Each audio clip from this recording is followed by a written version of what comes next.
Hello everyone and welcome back to विंग से कुरान। गाइस, हमारी एमसीक्यू की सीरीज चल रही है जेकेएसएसबी फाइनेंस अकाउंटेंट एग्जाम के लिए, और इसमें अभी तक हमने 4-5 एमसीक्यू लेक्चर कर लिए हैं। जैसे कि हमने बेसिक्स ऑफ इकोनॉमी पे एमसीक्यू कर लिए हैं, हमने फॉर्म्स ऑफ मार्केट पे एमसीक्यू कर लिए हैं। दोस्तों, आज काफ़ी सारे स्टूडेंट्स के कमेंट्स आ रहे थे, मतलब पहले से, कि इंडिफरेंस कर्व जो है एक ऐसा टॉपिक है जो अक्सर लोगों को परेशान करता है। तो आज का लेक्चर और आने वाला पार्ट 2 लेक्चर इसका इंडिफरेंस कर्व पर ही होगा। पर इंडिफरेंस कर्व के आने से पहले हमें यूटिलिटी का कंसेप्ट समझना बहुत इंपॉर्टेंट है। और यूटिलिटी का कंसेप्ट मैंने अपने लेक्चर में भी समझाया हुआ, जिन लोगों ने नहीं देखा वो इसके डिस्क्रिप्शन बॉक्स में वो देख सकते हैं, लिंक मिल जाएगा, उस पर क्लिक करिए। और जो हमारे प्रीवियस एमसीक्यू हैं, अगर आपने पहले वो नहीं देखे हैं तो उसका भी लिंक इसमें मिल जाएगा। और साथ ही साथ दोस्तों, पीडीएफ का लिंक भी इसमें, इंडिफरेंस कर्व की पीडीएफ, और जो ये पीडीएफ है यूटिलिटी पे, इसका लिंक भी आपको इस डिस्क्रिप्शन बॉक्स में मिल जाएगा, वहाँ से डाउनलोड कर सकते हैं। और दोस्तों, जैसा कि मैं बोलता आया हूँ, जहाँ जितने भी हो सके एमसीक्यू जरूर करते रहिए, रिवीजन यहीं से करिए। आपको जब तक एमसीक्यू नहीं निकल रहे तब तक कोई फायदा नहीं कहीं से भी पढ़ने का। पढ़ने के बाद एमसीक्यू जितने सोर्सेज से हो सके करें, जितने यूट्यूब चैनल से हो सके करें, जितने भी बुक से हो सके करें। दोस्तों, शुरुआत करते हैं यूटिलिटी की जो है इस एमसीक्यू से, यूटिलिटी और इंडिफरेंस कर्व के पार्ट 1 से। दोस्तों, यूटिलिटी, पहले मैं आपको बता दूं कि यूटिलिटी का मतलब होता है the want satisfying power of a commodity. एक कमोडिटी किसी भी चीज, कोई भी चीज, किसी भी इंसान की कितनी वांट को सेटिस्फाई कर सकता है, उसकी उतनी ही यूटिलिटी होती है। शुरुआत करते हैं पहले सवाल से।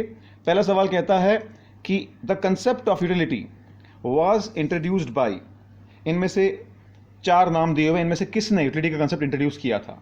क्या मार्शल ने किया था, क्या हिक्स एंड एलन ने किया था, क्या जेरेमी बेंथन ने किया था, या फिर गॉसन ने किया था? दोस्तों, इसका सही आंसर है जेरेमी बेंथन, सी। ये आपको सीधे सीधे रट्टा मारना है, इसमें कोई समझने वाली बात तो है नहीं। किसने कंसेप्ट दिया था? जेरेमी बेंथन ने दिया था। और उसके बाद हम नेक्स्ट सवाल पे मूव ऑन करते हैं। Cardinal utility analysis to consumer equilibrium was developed by. दोस्तों, अब इस यूटिलिटी के 2 कंसेप्ट हैं, cardinal utility and ordinal utility. जो कार्डिनल यूटिलिटी कंसेप्ट है दोस्तों, ये किसने दिया था? क्या ये मार्शल ने दिया था, क्या ये हिक्स ने दिया था, क्या ये जेरेमी ने दिया था, क्या ये गॉसन ने दिया था? दोस्तों, ये भी आपको याद रखना है कि मार्शल जो थे, एल्फ्रेड मार्शल, उनने एक कंसेप्ट दिया था कार्डिनल यूटिलिटी का। और उनके कंसेप्ट के हिसाब से यूटिलिटी एक ऐसी चीज थी जो कि आप मेजर कर सकते हो। और ये इनके अपोजिट जो था, इनके अपोजिट कहा जा सकता है वो कंसेप्ट, कि जिसमें कहा गया था कि यूटिलिटी को मेजर तो नहीं किया जा सकता, लेकिन हम ये जरूर कह सकते हैं कि किसी की यूटिलिटी ज्यादा है, किसी की कम है। लेकिन मार्शल थे, इन्होंने कहा कि नहीं, यूटिलिटी को आप नंबर्स में मेजर कर सकते हैं, और वही कंसेप्ट कहलाता है कार्डिनल यूटिलिटी कंसेप्ट। इस वीडियो की डिस्क्रिप्शन बॉक्स में जो इंडिफरेंस कर्व की आपको नोट्स मिलेंगे, उसको क्लिक करके आप देख सकते हैं। उसमें काफ़ी प्रिसाइजली, काफ़ी ब्रीफली मैंने एक्सप्लेन किया कि कार्डिनल यूटिलिटी क्या है, ऑर्डिनल यूटिलिटी क्या है, मार्जिनल यूटिलिटी क्या है, सब चीज़ें मैंने एक्सप्लेन वहाँ पर की हुई हैं। तो जब सवाल आता है कि कार्डिनल यूटिलिटी कंसेप्ट किसने दिया था, वो आपके मार्शल ने दिया था। ठीक है दोस्तों, आगे बढ़ते हैं नेक्स्ट क्वेश्चन पे। Ordinal utility analysis is otherwise known as. कह रहे हैं कि जो ऑर्डिनल यूटिलिटी है उसको किसी और नाम से भी पुकारा जाता है, इनमें से वो क्या है? क्या वो गॉसन्स लॉ है, क्या वो कार्डिनलिटी अप्रोच है, क्या वो इंडिफरेंस कर्व अप्रोच है, क्या वो रैशनलिटी अप्रोच है? तो दोस्तों, इंडिफरेंस कर्व एनालिसिस ही असल में ऑर्डिनल यूटिलिटी की अप्रोच है, क्योंकि ये इसमें हम आगे देखेंगे कि इसी टॉपिक में हम जो है ये देखते हैं कि किसी चीज, अगर एक कंज्यूमर को किसी 2 चीजों में से चूज करना हो, ऐसी कौन सी पॉसिबल कॉम्बिनेशंस हैं किसी 2 चीज की जो एक कंज्यूमर को बराबर यूटिलिटी देता है? तो indifference curve is nothing but ordinal utility approach. अब दोस्तों, सवाल ये आता है कि ये ऑर्डिनल यूटिलिटी कंसेप्ट दिया किसने था? जैसा कि आपने देखा, यूटिलिटी का कंसेप्ट किसने दिया था। अच्छा जी, साथ ही साथ ऑर्डिनल यूटिलिटी का कंसेप्ट किसने दिया था? वैसे ही हम यहां पढ़ेंगे कि किसने दिया था ये। क्या ये जे.आर. हिक्स और एलन ने दिया था, क्या ये सैमुअलसन ने दिया था, क्या ये मार्शल जेवन्स ने दिया था, या फिर ये स्लट्सकी ने दिया था? दोस्तों, इसका आंसर याद कर लो, ये इसका आंसर है जे.आर. Hicks and Alan. ये वो लोग थे जिन लोगों ने ऑर्डिनल यूटिलिटी का कंसेप्ट दिया था, और इन्हीं ने फिर इंडिफरेंस कर्व अप्रोच पे भी काम किया था। दोस्तों, कह रहे हैं कि जो आपके टोटल यूटिलिटी कर्व है उसके बारे में आप क्या जानते हैं? Total utility curve always rises, first falls then rises, always falls, first rises and then falls after reaching a maxima. दोस्तों, ये आपको मैं यहां कर्व बना के समझा देता हूं कि ये जो आपकी कर्व है वो कैसी बनती है। देखिए दोस्तों, ऐसा कुछ कर्व है, और ये कुछ ऐसे चल रही होती है, और ऐसे आके एक पॉइंट पर आके मैक्सिमम होकर फिर ये डिक्रीज करने लग जाती है।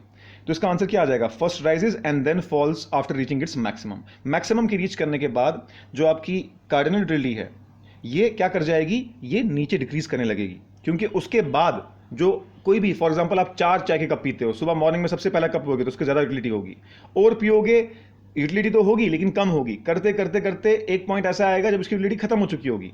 उस चाय के कप तक जहां पर मार्जिनल यूटिलिटी 0 हो जाए, उस पॉइंट तक टोटल यूटिलिटी मैक्सिमम पे रीच करती है और उसके बाद वो डिक्रीज होना शुरू हो जाती है। तो आपको आंसर पता चल गया कि जो आपका टोटल यूटिलिटी कर्व है, पहले वो राइज करता है और उसके बाद मैक्सिमम पे रीच करने के बाद वो फॉल करता है।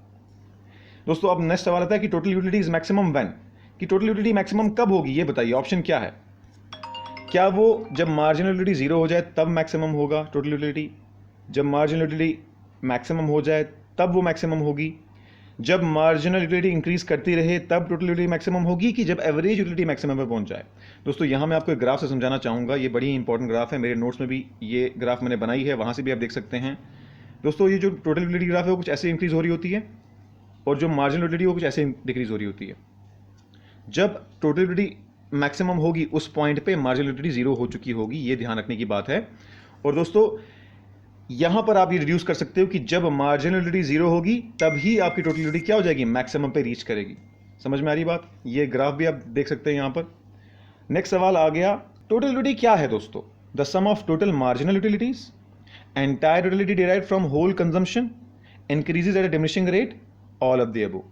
दोस्तों ये बात बिल्कुल सही है, जब हम सारी की सारी मार्जिनल यूटिलिटी को ऐड कर लेंगे तो जो यूटिलिटी निकल कर आएगी वो टोटल यूटिलिटी होगी, बिल्कुल सही है।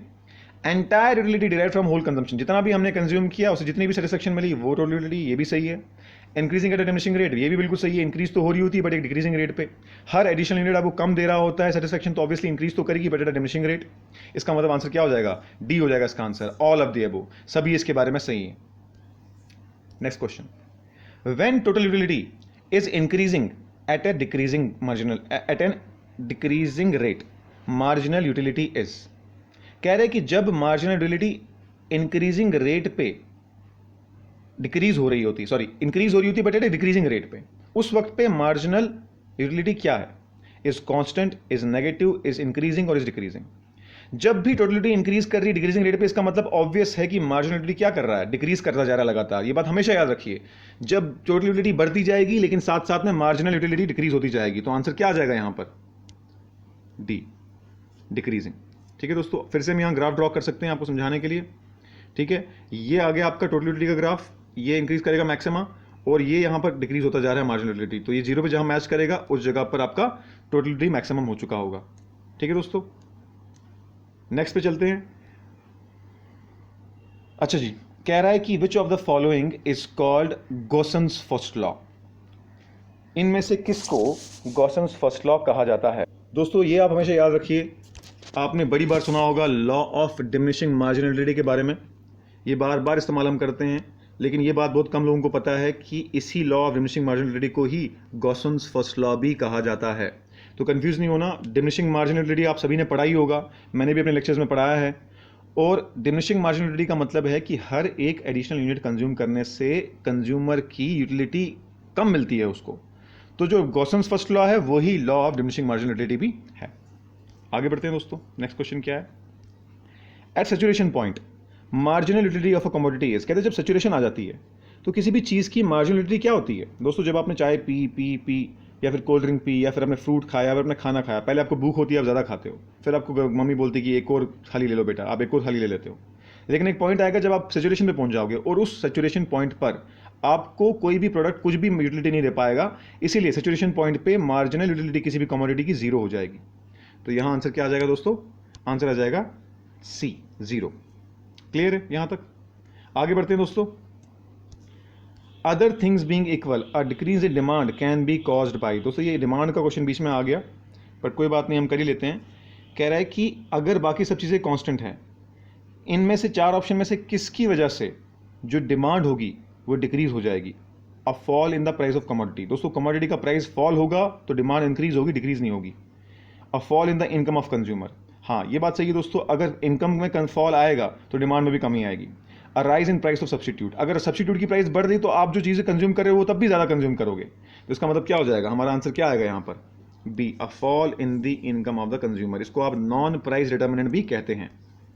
यूटिलिटी और satisfaction is a subjective concept, therefore it could be और कुड ओनली बी रैंक्ड। कह रहा है कि यूटिलिटी जो है ये सब्जेक्टिव कंसेप्ट है। आपके लिए जिसकी इसकी यूटिलिटी ज़्यादा है मेरे लिए कम होगी। एक बंदा जिसकी नज़र कमज़ोर है उसके लिए चश्मे की यूटिलिटी बहुत ज़्यादा है, लेकिन जिसकी नज़र बिल्कुल ठीक है उसकी क्या है, यूटिलिटी बिल्कुल कम है चश्मे की। तो ये सब्जेक्टिव टॉपिक है, ये सिर्फ रैंक किया जा सकता है। दोस्तों मैंने अभी कुछ देर पहले बताया था आपको, कार्डिनल ने ये बोला था, कार्डिनल यूटिलिटी ने, कि हम इसको मेजर कर सकते हैं एब्सोल्यूट टर्म में, और ऑर्डिनल ने बोला था कि ऐसा नहीं है कि आप इसको मेजर कर सकते हो। हाँ, आप ये जरूर बोल सकते हो कि इसकी यूटिलिटी ज़्यादा, इसकी यूटिलिटी कम।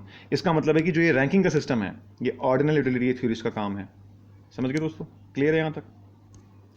आगे बढ़ते हैं। An indifference curve represents, indifference curve क्या रिप्रेजेंट करती है? क्या ये 4 कमोडिटी के बीच में बात करती है? क्या ये 2 कमोडिटी से कम के बीच में बात करती है? क्या ये सिर्फ 2 कमोडिटी की बात करती है, सिर्फ 1 कमोडिटी की बात करती है? दोस्तों हमेशा याद रखना, indifference curve is a curve which tells us कि अगर हमारे पास 2 कमोडिटी होंगी तो उनमें से हम ऐसी कौन सी कॉम्बिनेशन है जो हमको बराबर यूटिलिटी देंगी। ठीक है, तो आंसर क्या आ जाएगा दोस्तों? आंसर आ जाएगा ओनली 2 कमोडिटीज। इंडिफरेंस कर्व में हमेशा सिर्फ 2 कमोडिटी की बात होती है। समझ में आ गया बस दोस्तों? क्लियर है दोस्तों? ये थे कुछ इंटरेस्टिंग एमसीक्यूज। हम लौटेंगे कुछ और भी अच्छे एमसीक्यूज के साथ, और भी सारे बहुत सारे अच्छे टॉपिक्स के साथ। देखते रहिए, लाइक करते रहिए, कमेंट करते रहिए और शेयर करते रहिए। Thank you so much.